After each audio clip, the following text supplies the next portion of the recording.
You're listening to Breaking Biz Dev with John Tyerman and Mark Wainwright.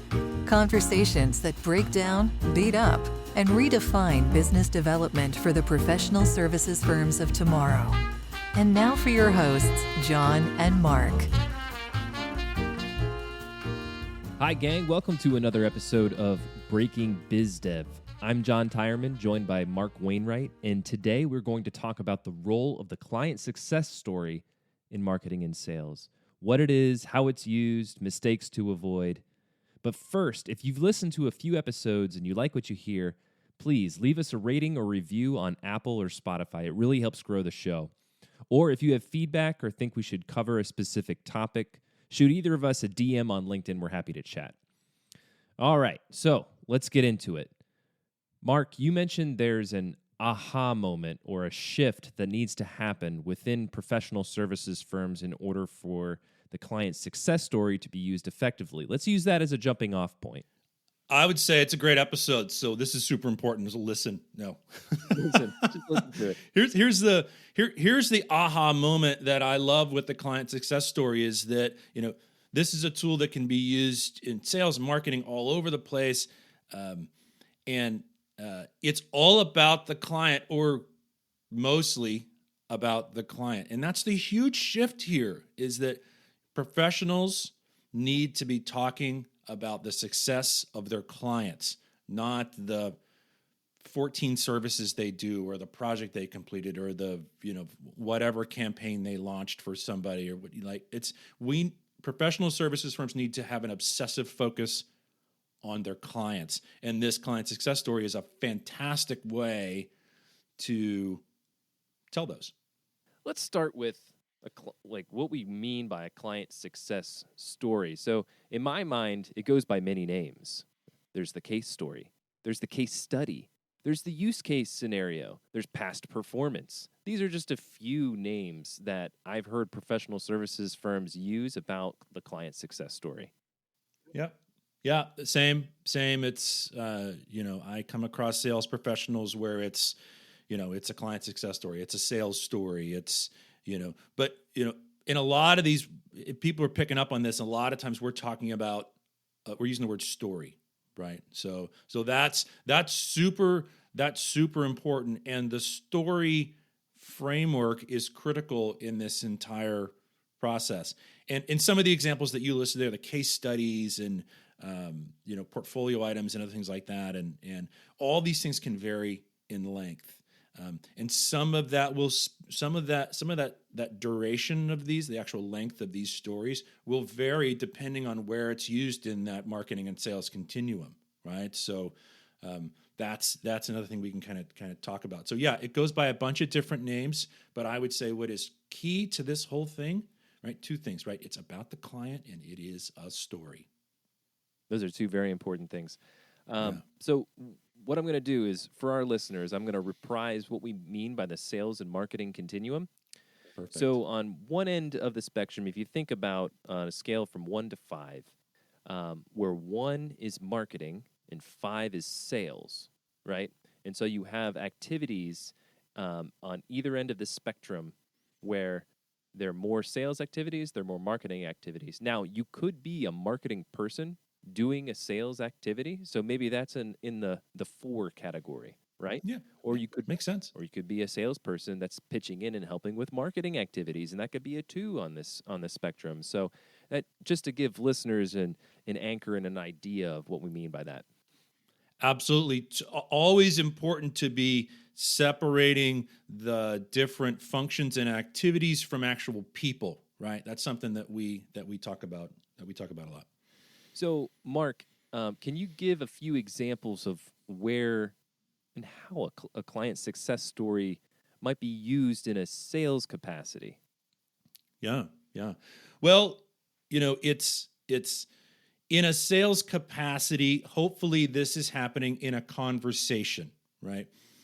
So, just again, sort of contrast, the sales activities, marketing activities. Hopefully in your sales activities are typically one-to-one activities where you are in an active conversation with a prospective client, right? So, what you're not going to do is you're not going to take a 3 or 5 page case study in the middle of your nice conversation and slide across the table and say, "Here, read this." Right now. Read it right now. Right. Yeah. Read it right now. Right. That's not going to happen. So from a sales perspective, this story needs to be short, right? And it needs to be something that you can say from memory, right? So it needs to be, 60 seconds, 120 seconds, right? And it needs to hit on some really, really important parts. And again, it needs to be all about the client. It needs to be a story. Now we've hit on that word story, and there's a whole sort of brain thing going on as to why we keep calling this a story, right? We call it a story, and we use stories, and we use story frameworks because stories are memorable. Stories implant themselves in our brains, right? Once upon a time, there was this, and then they did this, and then there was this heroic finish, or, whatever. They plant themselves in our brain. Well, stories are how, if you look at human history, stories are how information was passed on from generation to generation before we, as humans, learned how to write and communicate in writing. Yep. Yeah, totally. So yeah. No news here. This is not brand new material, right? It's right. This is millennia old stuff, but yet it doesn't happen enough. It doesn't, organizations do not embrace the power of the story enough.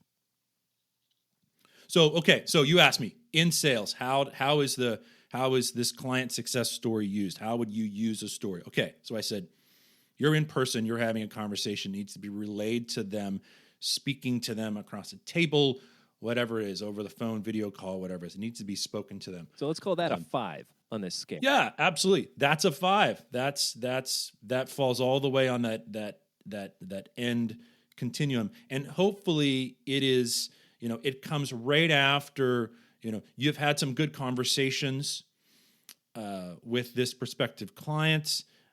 You've come to understand what their needs are, et cetera, et cetera. So hopefully through either this conversation or multiple conversations, they've been doing a lot of the talking because you've been asking a lot of really, really good questions, right? Sales is based in inquiry, right? So hopefully the best time to use a client success story in sales is right after the prospective client says, hey, Mark, I've done all the talking here. You've asked me some good questions or so. Can you tell me a little bit about you and your organization, and what your next move is? Great. Let me tell you a little story. I was just going to say, right. I've been a buyer in those situations, and many salespeople will just go right into, here's our company, here's what we're about, here's the services we provide. Yeah. So it's none of that. So they ask you, hey, can you tell me about it? And it's like, yes, let me tell you a story. Or, more practically, maybe you say, well, let me give you an example. Yes. Right. So that's a story in a sales situation. They are short, they are concise, they are spoken, and they are in place of, like you said, this, 20-minute monologue about all your features and benefits and services and all this other stuff that the buyers don't care about. The buyers don't care about. Right. So there you go. That's a sales story. That's one of these client success stories in sales. So John, where in marketing our story is going to come in handy? Yeah. So I think you mentioned this earlier about how stories can be packaged in different ways, and you mentioned kind of a short, quick version of this story, the client success story, that you can deliver in a one-on-one setting with a prospect, maybe 60 seconds to 120 seconds. Well, think about in marketing, those stories can be packaged in the same kind of short form way, a long form way, in different ways, and they're delivered on different channels. So, for example, a client success story, the longest version of your client success story could be packed with details and specs and results and everything, and it's available for download as a PDF. Maybe it's a standalone web page on your website. And then there's the little, I like to call them vignettes. They're like little short stories. It could be one slide on a webinar presentation. It could be just a little paragraph in a blog post. but these stories are just repurposed and redistributed in different ways. They're packaged in different ways. They could be a carousel post on LinkedIn, for example. So these are different ways where you can take one story and package and deliver it on different channels and different formats. I love it. I love it. Totally agree. So we talked about some of the use cases for the client success story. We talked about how we could use the client success story in marketing, and we can use it in sales. Let's talk about some of these frameworks. And we talked about the story word is very important. So let's break that down a little bit. Mark, you have a framework for a client success story. Can you share that with our listeners? I do, and it's not. This is not novel. It is. There are a lot of story frameworks out there. There is a well-known story framework out there that a lot of people are familiar with called the hero's journey, and there are others as well. That is a very searchable and easy to find storytelling framework, right? So, and the framework that I use and recommend does not differ from that significantly. But the framework that I generally recommend has 4 parts. And the first part of that framework is the situation. And this is the client's situation, where you are describing the client, their situation in fairly general terms. Second is the client's problem or need, right? What happened? What was the inflection point? What was the moment in time where they had this need arise? Part 3 is you're the consultant, architect, the engineer, the solution you provided, how you helped them. The fourth part, the final part, are the client's results. What came of all this, right? What happened with the client? What benefits, what business outcomes did they achieve? What business results did they achieve with this work that was done, right? 1, 2, 3, 4. So do you want to dive a little bit deeper into each one of those 4 parts? So part number 1, the situation. Situation, like I said, describes the client, their industry, maybe their geographic location, things in very general terms. The role of the situation is to provide context and to provide something that the listener can kind of anchor to. Like, oh, that sounds like us, right? And obviously, stage. Yeah, I mean, you want to be able to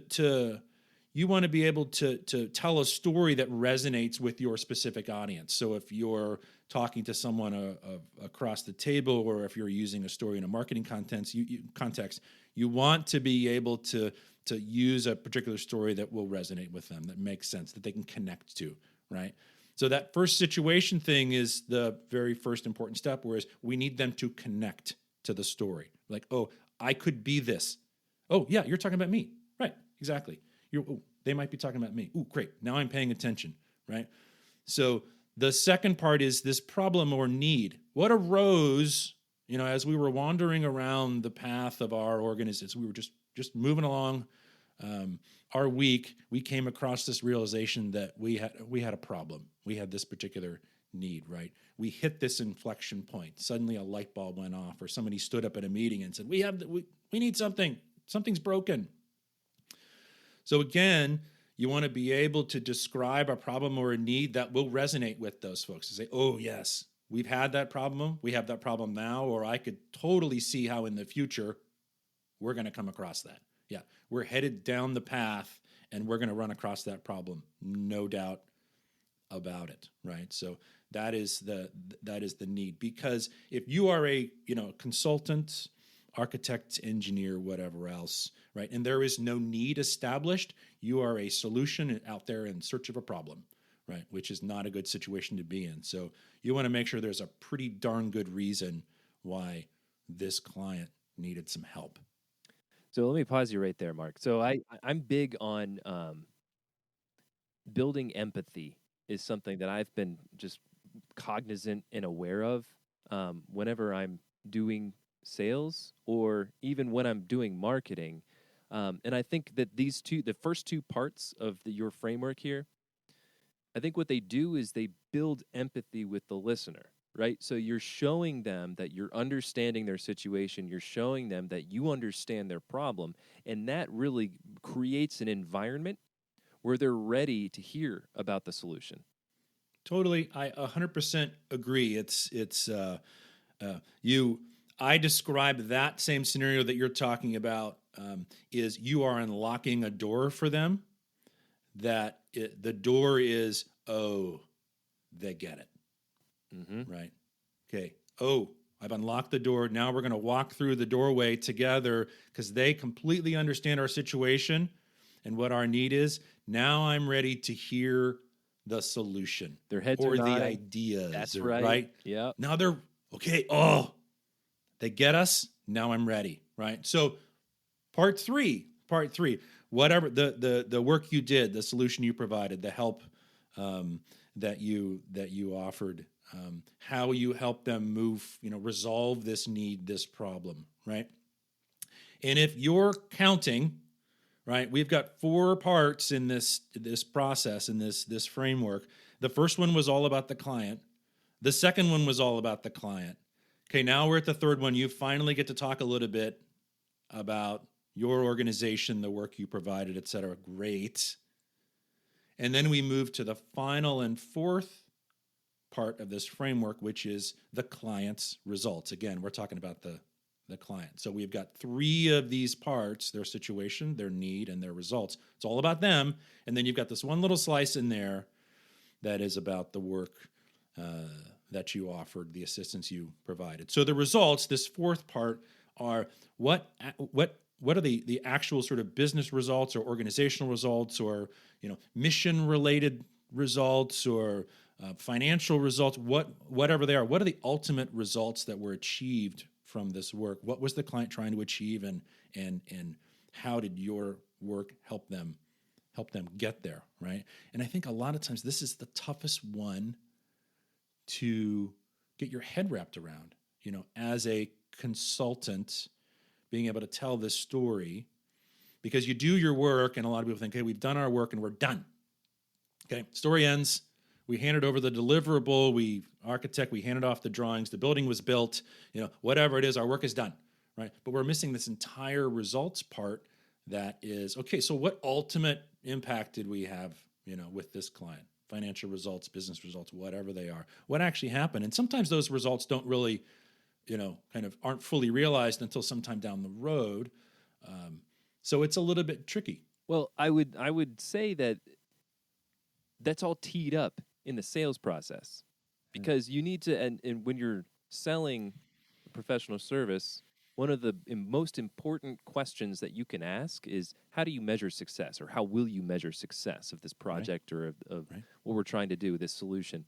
So if you understand how the client will be measuring success, and then after you deliver the service, then there's another touch point where you got to go back and you got to say, okay, did we achieve those results?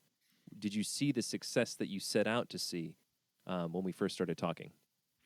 It's totally true. And John, that is worth a highlight and an underscore and all of the above, because most are just going to skip that part. Like how are we? The question that you said is a good one, right? It's like in those early conversations, you really have to be explicit about, hey, how are we together going to measure success, right? And sometimes we just never ask that question because we're a little concerned. It's like, oh, if we all decide on the couple things that we're going to use to measure success and we don't get there, then this is going to be a failure, right? So we don't ever even talk about it. We never even ask the question, because I think people have in their head, they're like, oh, I'm not going to ask them how they define success. I'm going to define success in and of my own. I mean, like, I'm going to hand off this deliverable and it's going to be a success and we're done, right? However, the client achieves success is kind of that's their deal. Do you think that's because in many professional services, not all of them, but in many of them, there are seller-doer roles. So they're selling the service, but they also understand that they're on the hook to deliver? Sure. And I think some have a tough time connecting the dots between all the work that they're doing and these kind of maybe a little bit lofty sort of business results, business goals that the client has.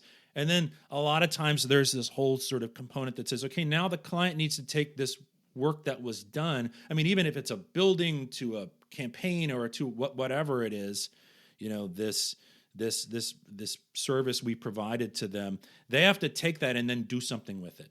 And we're, as the consultant, we're not responsible for that, right? That's not our thing. But it should be.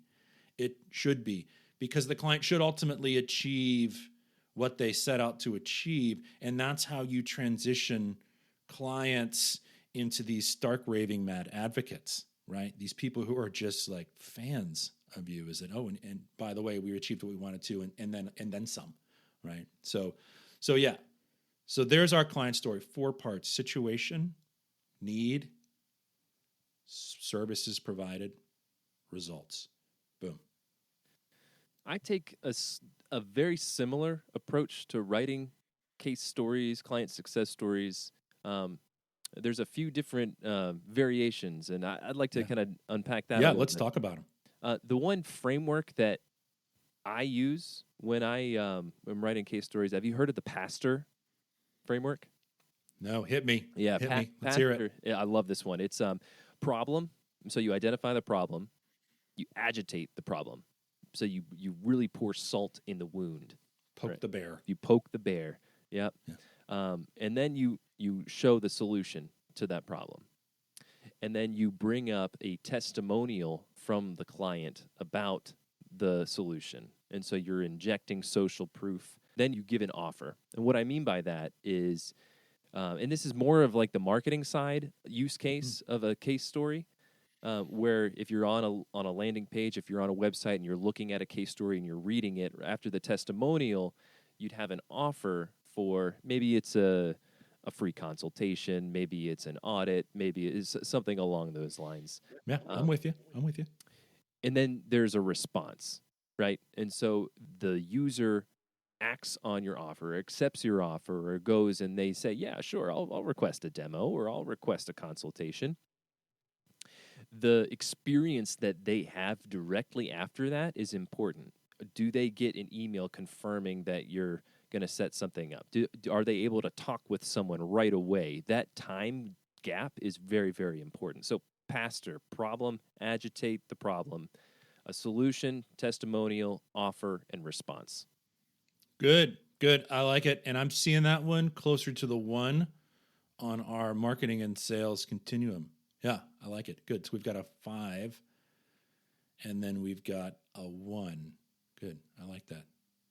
So what would be seeing something in the yeah? What's in the middle? What's in the middle there? Well, I'll tell you, one of the things that falls in the middle a lot of times for me are when I have individuals who are doer sellers, right? They're senior team members, partners, principals, whoever else, and they are going to be at an event, maybe a conference, let's say, right? Events and conferences absolutely fall into the 1 category. These are marketing activities. These are meant to build awareness of your organization, connect with folks, start building some relationships, et cetera. Sure, that's on that one end of thing. But when they start wandering towards more selling is really when it becomes a very one-to-one, more intimate conversation, right? If you're actually able to get that person, connect with them at the conference, the event, you're at, you go grab a coffee together, whatever it is that really when that sort of large scale event kind of thing where there's a billion people wandering around comes into this really one-to-one conversation, and they turn to you and say, hey, tell me a little bit about what you do, right? So for me, that's, okay, stop. Instead of listing your 10 bullet points of services provided and all that sort of stuff, right? You say, well, let me give you an example, right?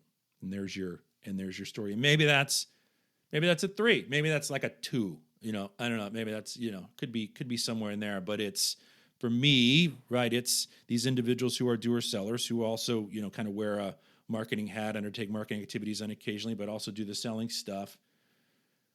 They're in an environment, they're in a marketing environment, they're going to have a really intimate conversation with someone. and they have to be able to relay a story really quickly to them, and they can't default back to the bullet points, or the glossy brochure, but they have to tell this really quick story that is in a marketing context, but is this nice little sharp little thing. So for me, that's how I coach individuals to take these client success stories that we're building for these sales conversations and use it in a marketing context. How's that? Yeah, that's very cool. I would, in my mind, that would be more of like a 4, because you're having that sales you're having that one-on-one sales conversation, even though it's stemmed maybe from a marketing event. That's just how I would rate that. Yeah, good. Good. I love our continuum. This is good. So we're shifting all over the place. We Good are, stuff. and what it does is it goes to show you that the middle is a little messy, right? And that's our job, is to try to talk and have these conversations so we can tease apart what is sales activities and what's a marketing activity, because just lumping it all into business development is confusing and it's super confusing. Yeah. And it's not, you can't just say it's both. Yeah. It's both. That's the easy answer. Yeah, it is. I'll give you an example of a 2. So your firm is putting on a webinar, right? And you've got a subject matter expert who's a seller doer, and they're the one that's presenting on the webinar. And you've got your marketing person who's hosting the webinar. They're making sure everything's running right. They're the ones who got the slides all pretty and everything. And then the seller doer, who's typically in more of a sales role, is participating in this marketing activity, but they're telling a client success story on the webinar as a little segment. I love it. That would be my example of a use case at the 2 level. Yeah, perfect. Good. I see where you're coming from. That makes total sense to me. Absolutely. Good. So we hit it all across that spectrum. So clearly these client success stories can be used just anywhere using different frameworks, but the one common thing we keep coming back to, right, is that they are about the client and they are a story. Mark, I think this has been a great conversation about the client success story and its role within professional services firms. And if listeners have made it this far, thank you so much. And I encourage you all to please go to your Apple Podcasts application, search for Breaking Biz Dev, scroll down, give us a rating, give us a review. It really helps the show. Excellent. Thanks, John. Thanks for everyone tuning in. Start now. Start just writing down your client success story. Start to practice it. Start to figure out how you're going to use it in a marketing context with your marketing team. Try to figure out how you're going to use it in those important sales conversations. Just go out and start trying it. The best way to learn how to do this stuff is just to start doing it. Exactly. Thanks for listening to Breaking Biz Dev. Subscribe on Spotify and Apple Podcasts, or listen to the show at breakingbizdev.com. This episode was produced by Red Cedar Marketing. If you think a business podcast is right for your company, visit redcedarmarketing.com to learn more.